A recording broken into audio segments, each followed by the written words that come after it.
알았을까요? 수양의 가족과 죽임당하신 예수 그리스도.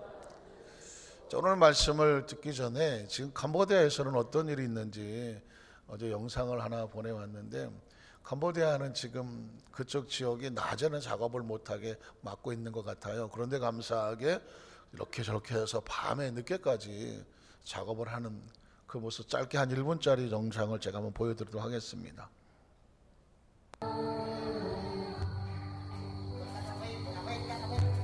여러분 보신 것처럼 아주 낡은 그 교회가 하나 있었는데요, 그 주변에 지금 저렇게 칸을 막고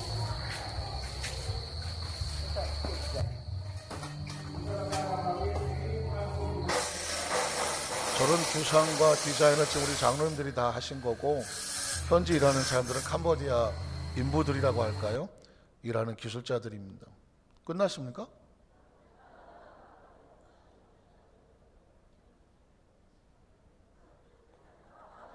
당황하셨어요. 제가 지금 완전히. 영상이 더 안 됩니까? 안 나옵니까? 이렇게 열심히 하고 있습니다. 네.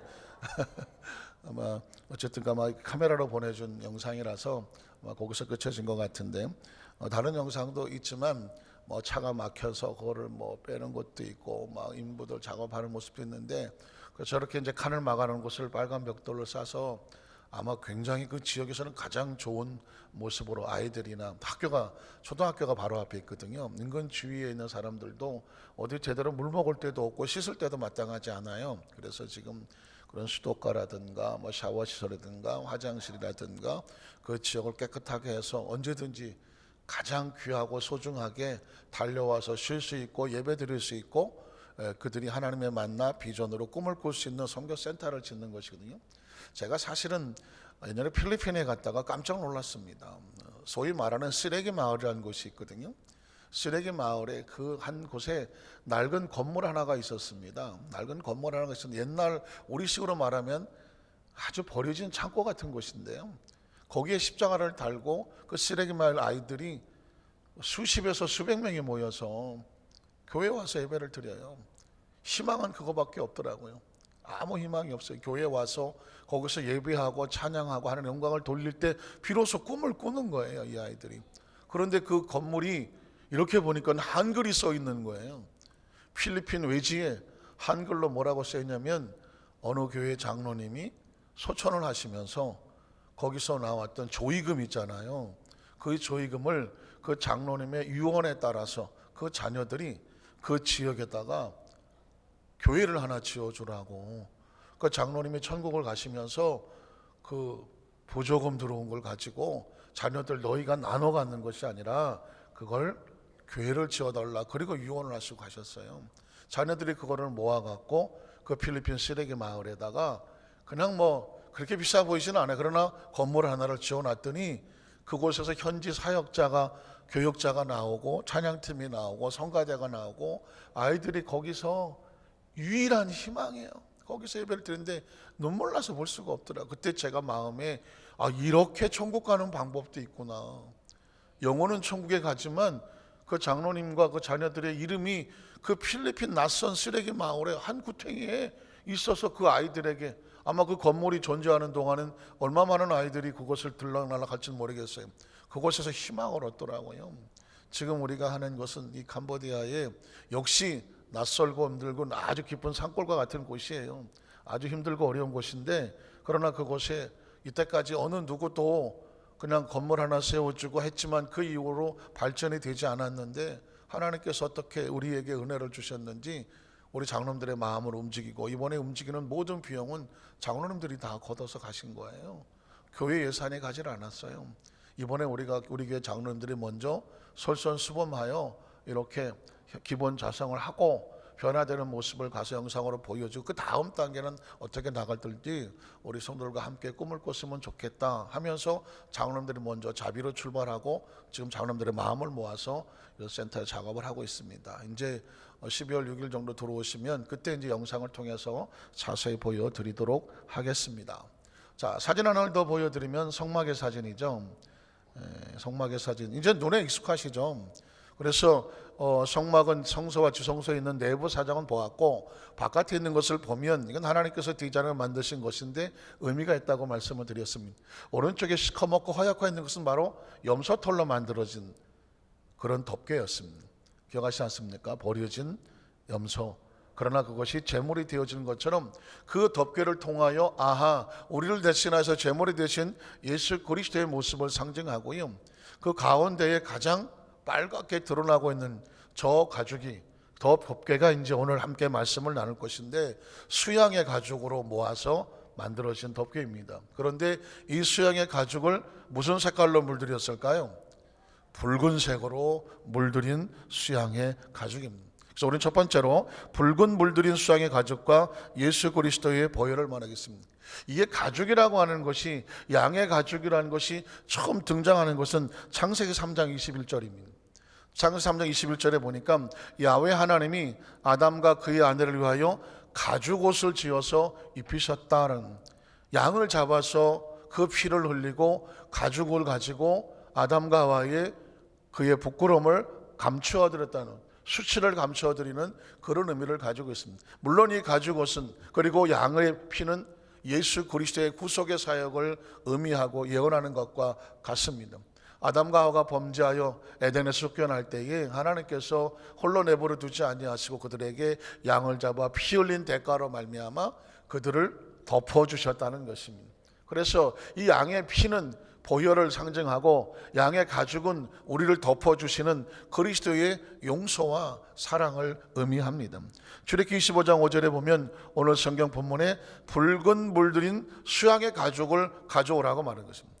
그것을 가지고 아까 보았던 성막의 덮개로 사용하는 것을 볼 수가 있습니다. 출애굽기 29장 38절로 39절에 보면 내가 제단 위에 드릴 것은 이러하니라. 매일 1년 된 어린 양 2마리를, 매일 1년 된 어린 양 2마리를 잡아서 한 어린 양은 아침에 드리고 한 어린 양은 저녁에 드린다. 그래서 이스라엘 백성은요, 하루에 항상 2번의 제사를, 2번의, 우리식으로 말하면 2번의 예배를 드렸습니다. 아침 예배가 있고 저녁 예배가 있었습니다. 그리고 그것을 항상 양을 잡아서 예물로 드렸습니다. 이유는 뭐냐면 하나님 앞에 나오려면 피의 대가가, 피의 제사가 필요했습니다. 피 흘림이 없은즉 죄사함이 없었습니다. 그래서 그 짐승의 피를 의지하고 나가야 되니 아침에 제사가 있었고 저녁에 제사가 있었습니다.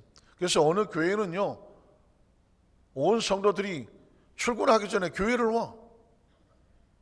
아침이어서 그 새벽 예배 같은 거죠. 아니, 새벽 예배 참석을 못하더라도 성전에 와서 기도를 하고 그리고 퇴근하고 한잔하러 가시는 것이 아니라 어디로 오겠습니까?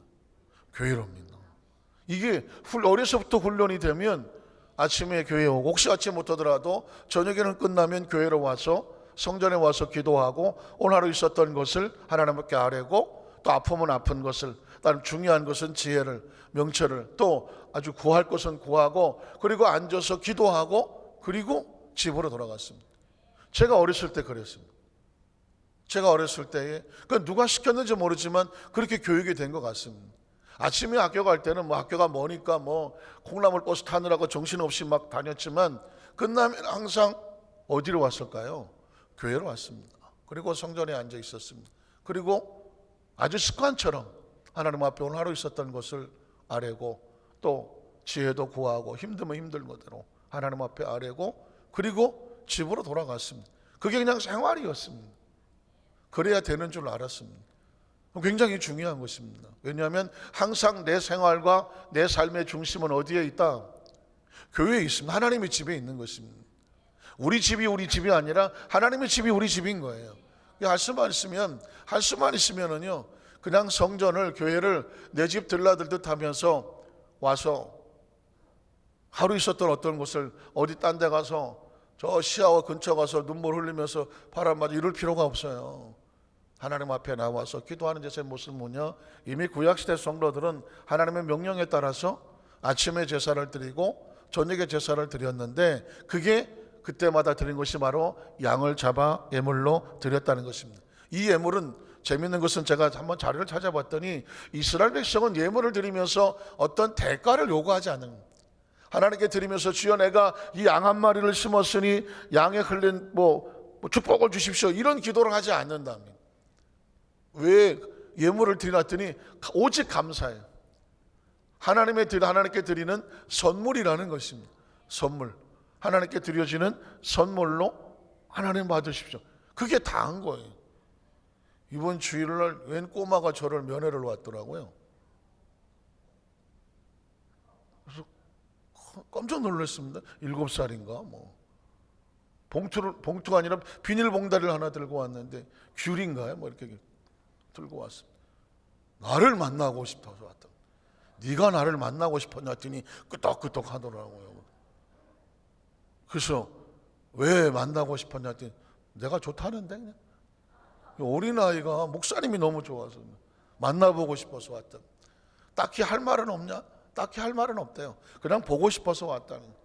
귤 몇 개 놓고 가는데 그 책상에 놓고 까먹지도 못했어요 지금.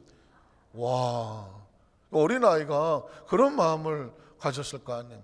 근데 어린아이들이, 제가 텔레비에 나오잖아요. 그 애들은 이게 텔레비에 제가 나오니까 연예인인 줄 아는 애들도 있어요. 애기 때부터 이렇게 와갖고 엄마하고 텔레비 이렇게 보는 사람들은 텔레비 저게 방송국 텔레비인 줄 알아요. 그래갖고는 목사님 텔레비 나왔잖요? 나왔지. 그랬더니 연예인이에요? 연예인이지. 아이들하고 대화하면 아주 재밌습니다. 어쨌든 간에 그건 무슨 대가를 바라는 게 아니에요. 내가 심었으니 나한테 주십시오. 물론 우리는 그렇게 기도합니다만은, 그러나 예물로 드려지는, 선물로 드려지는 그런 예물을 아침 저녁으로 양을 잡아 드린다는 것입니다. 우리에게 주는 어떤 메시지가 있기도 합니다. 자, 출애굽기 29장 42절에 보면 이는 너희가 대대로 야훼 앞 회막문에서 드릴 번제라. 예물은 이 구약세 성도들에게 하나님은 그 제사와 예배 가운데 만났습니다. 예물 가운데 만나는 거죠. 오늘 우리 식으로 말하면 예배 가운데 만나는. 제가 그래서 예배에 아무 일이 없다는 건 있을 수 없다는 것입니다. 하늘과 땅이 만나지 않습니까? 이러면 또 어쩔 수 없이 4차원이라는 이야기가 나와야 돼요. 하늘은 4차원이고 땅은 3차원인데 하나님은 4차원이고 우리는 3차원에 사는데, 하나님과 인간이 만나면 아무 일이 없습니까? 아무 일 있을 수가 없잖아요. 하나님이 역사하는데 아무 일이 없습니까? 여러분이 예배에 참석하는데 아무 일이 없습니까? 기도하는데 아무 일이 없습니까? 찬양하는데 아무 일이 없습니까? 여러분이 눈물로 어린아이 같은 그 심정으로 작정하여 예물을 드린다면 그 예물은 더 이상 3차원의 물질이 아닌데요. 하나님의 손에 올려내면 보리떡 같고 물고기 같아도 그것이 예수님을 축복하고 축성하시면 4차원의 역사가 나타나는데요. 믿으십니까? 제가 이 이야기를 드리는 것은 뭐냐면 우린 3차원에 익숙해 살기 때문에 의식과 사고가 3차원이거든요. 오늘 무엇을 먹을까 무엇을 마실까가 오늘 하루의 일과거든요. 예수님 오셔서 하늘에서 오셨으니까 4차원의 의식과 사고를 가지고 염려하지 마라. 이건 3차원의 사고다. 그건 이방인들이 구하는 것이다. 너희의 구할 것은 이미 하늘에 계신 너희 아버지께서 알고 계신다. 4차원은 3차원을 통제하고 지배하고 다스리고 통찰하고 꿰뚫고 이미 알고 계신다. 너희 머리털까지 다 세신 바 되신다. 3차원의 이야기가 아닙니다. 내 머리칼이 몇 개인지 나도 모르겠는데, 몇 개가 빠졌는지도 모르겠는데, 하여튼 모르잖아요. 이건 3차원적인 사건입니다. 예수는 우리에게 무슨 얘기했냐면 끊임없이 4차원 이야기를 하는 것입니다. 의식과 사고를 바꿔라. 하나님 너희 걸 이미 알고 계신다. 구하고 찾고 문을 드리는 것은 3차원이 인간이 하나님께 부르짖는 것처럼 보이지만 열어주고 다 발견하고 얻게 하는 건 4차원의 하늘이 하는 것입니다. 세상에 3차원의 그 아버지들도 자기 자식이 구하면 좋은 거 주려고 하지 않느냐. 하물며 하늘에 계신 4차원입니다.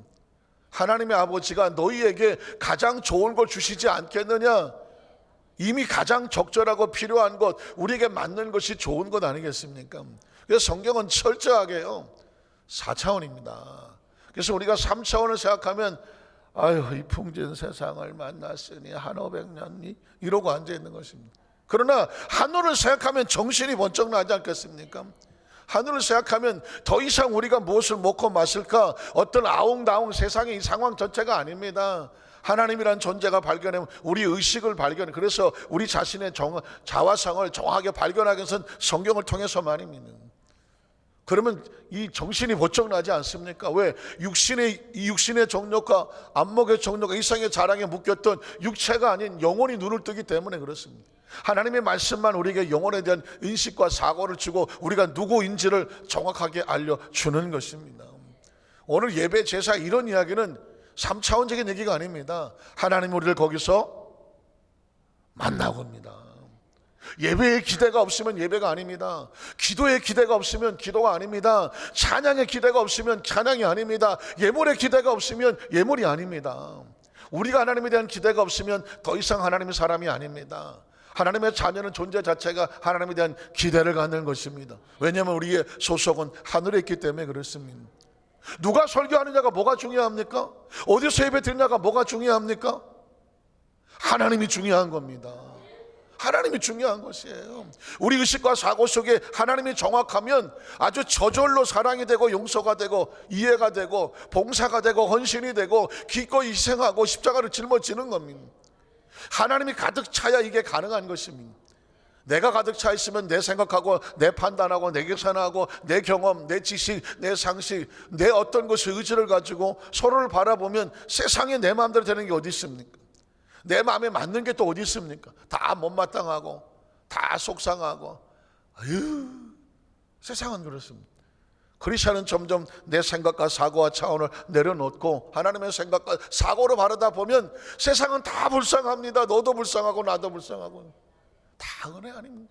오죽하면 하나님 아버지가 그냥 속옷을 다 벗어 던지는 것처럼 막 제껴 올리고 아버지가 아들을 향하여 달려오는 것은 뭘까요? 냄새가 나는 것이, 그리고 부끄러운 것이, 지금 뭐 애가 한 과거의 잘못 이런 게 보이지 않습니다. 내 새끼가 살아온 게 가장 중요한 것입니다. 믿으십니까? 아버지가 우리를 그렇게 했다면 우리도 서로를 그렇게 안아줘야 될 그런 눈이 필요한 겁니다. 오늘 바로 이 이야기는 뭐냐면 양을 잡아 피를 줘서 자꾸 가죽을 덮어주는 이야기는 뭐냐면 그가 우리를 덮어주셨기 때문입니다. 이사야 53장 7절에 보니까 그가 곤욕을 당하여 괴로울 때에도 그의 입을 열지 않았습니다. 눈물 나는 사건입니다. 마치 도수상으로 끌려가는 어린 양과 같고 털 깎는 자 앞에서 잠잠하여 입을 열지 않았다는 것입니다. 기꺼이 당해주시는 것입니다. 그래서 제가 패션 오브 크라이스트라는 영화를 늘 얘기할 때마다 예수님이 십자가에 달리기 전에 채찍에 맞고 피투성이가 되는 41 가만 39대를 얻어맞으면서 그 가죽 채찍에 10가지 가닥이 있고 가닥마다 쇠조각이 있고 짐승의 뼈가 있어서 한 대 쳐서 몸을 긁어 훑으면 10가지 이상의 자국이 나는데 머리부터 발끝까지 터지지 않은 곳이 한 군데도 없는데 예수님이 피투성이로 쓰러지는 것 같지만 예수님이 기꺼이 맞아주는 것이지 얻어맞는 게 아니라는 것입니다. 얻어맞으면 한 대도 안 맞으려고 피하지만 제 눈에 보여지는 그 채찍에 뭐 있으면 그 채찍에 허공을 치지 못하도록 몸을 갖다 대고 계시더라고요. 잠잠하여 입을 열지 않더라는 것은 뭐냐면 대신 덮어 우리를 끌어안으시려고 하는 예수 그리스도의 사랑인 것입니다. 자, 오늘 두 번째로 죄를 덮어주시는 예수 그리스도. 성경에 예수님은 오셔서 누구를 만나도 덮어줬지 끄집어내고 정죄하고 비판하고 참소하고 보복하고 복수하지 않았습니다. 시편 30편 1절에 보니까 허물의 사함을 받고 자신의 죄가 가려진 자는 복이 있습니다. 우리의 죄가 없어지겠습니까? 죄가 없어지지 않습니다. 다만 예수님의 보혈로 덮어주는 겁니다. 덮어주는 것입니다. 우리가 죄를 한 번도 지은 적이 없는 것처럼 마귀의 정죄와 참소를 받지 않고 하나님 보좌 앞에 담대히 나갈 수 있는 건 죄가 없어져서가 아닙니다. 죄를 덮어주셨기 때문입니다. 죄값을 치루어 주셨기 때문에 그러는 것입니다. 이게 그리스도의 보임. 이미 다윗은 알았습니다. 죄에 가려진 자, 허물의 사함을 받는 자가 복이 있다고 말했습니다. 마태복음 9장 2절에 보니까는 침상에 누운 중풍병자를 사람들이 데리고 오거늘 예수께서 그들의 믿음을 보시고 중풍병자에게 이르시되 소자야 작은 자야 안심하라 내 죄사함을 받았느니라. 묻기나 했습니까? 이 사람이 와서 주여 내가 죽을 죄를 져서 3일을 금식하고 주께 나왔으니 나의 금식함을 보시고 나의 정성과 지성을 보시고 나를 용서해 주십시오 하던가요?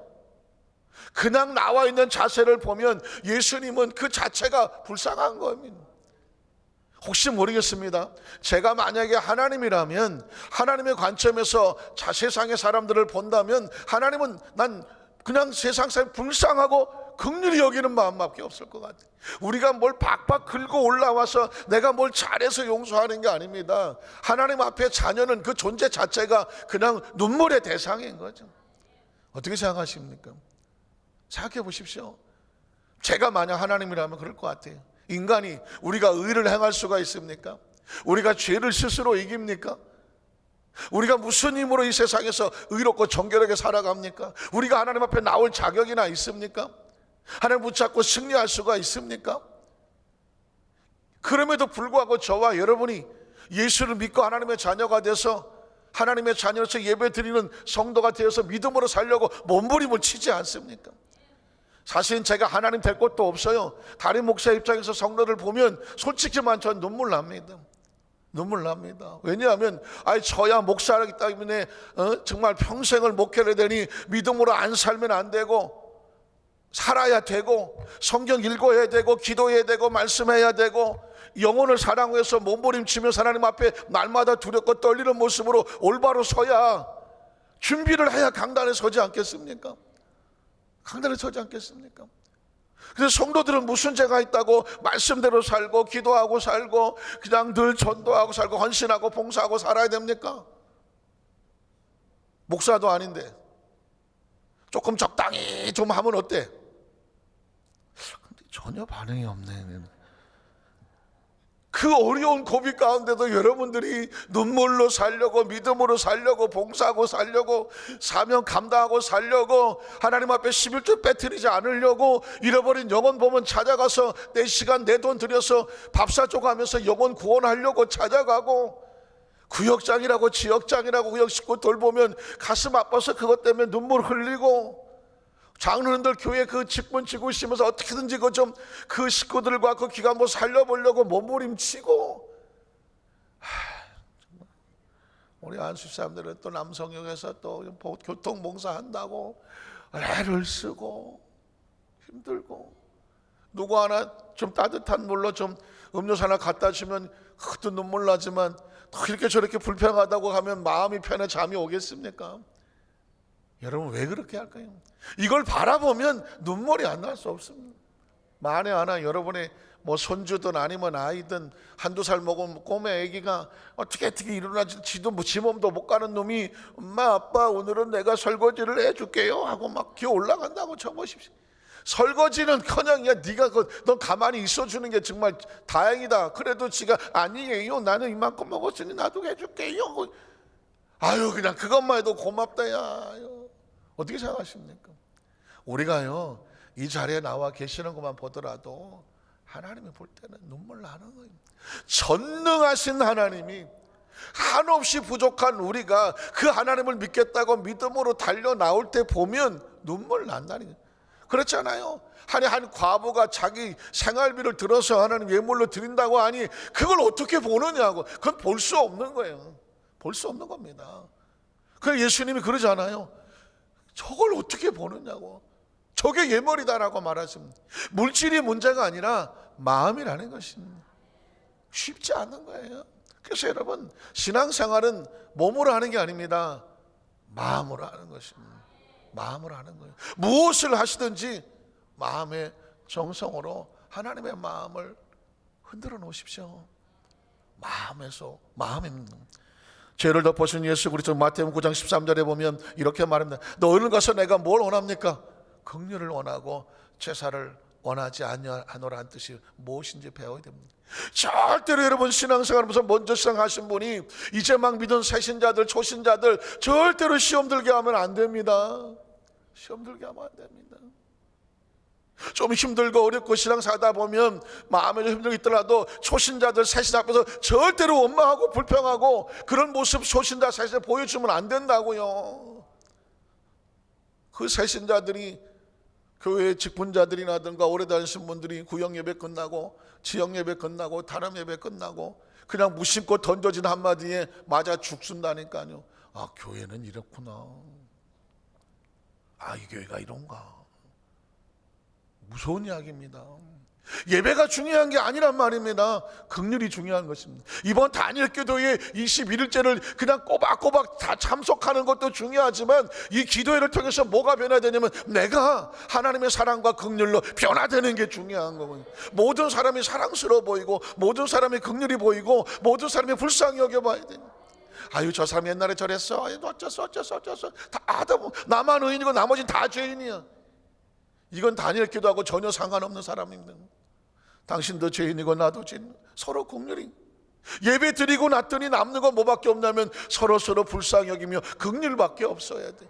나 이런 사람이야. 단일 기도 21호 끝까지 나온 사람이야. 금메달 받은 사람이야. 이게 뭐예요? 이건 아니야. 기도회를 하고 났더니 그 성막에 담긴 예수 그리스도의 사랑과 은혜로 인하여 내가 더 낮아지고 내가 받은 은혜가 더 크고 긍휼해져서 심령도 넓어지고 부드럽고 따뜻해서 혹시 나와 전혀 상관이 없는 사람 같은데도 혹시 불편해 보이면 제가 좀 도와드릴까요? 혹시 제가 좀 도움이 필요한 건 없을까요?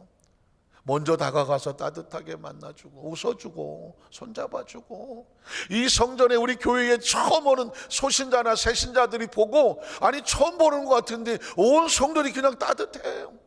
말 한마디가 따뜻하고 행동 하나가 따뜻하고 아주 긍휼이 철철 넘쳐 은혜가 철철. 그게 교회인 거예요. 믿으십니까? 예배를 드리고 나서 남는 건 뭐냐면 하나님의 은혜가 있어야지 내가 제사 드렸어가 아니라 심지어 말하는 제사는 유대인들이 잘 드려서 아침 저녁으로 드렸다니까. 매일 드렸대 매일. 그러나 그들의 마음속에 긍휼이 없었어. 예수님 말씀하시기를 하나님이 원하는 건 형식이 아니라 마음이다. 나는 너에게 긍휼을 원합니다. 요한복음 8장 11절에 이렇게 말합니다. 대답하되 주여 없나이다. 예수께서 이르시되 나도 너를 뭐하지 않는다. 정죄하지 않습니다.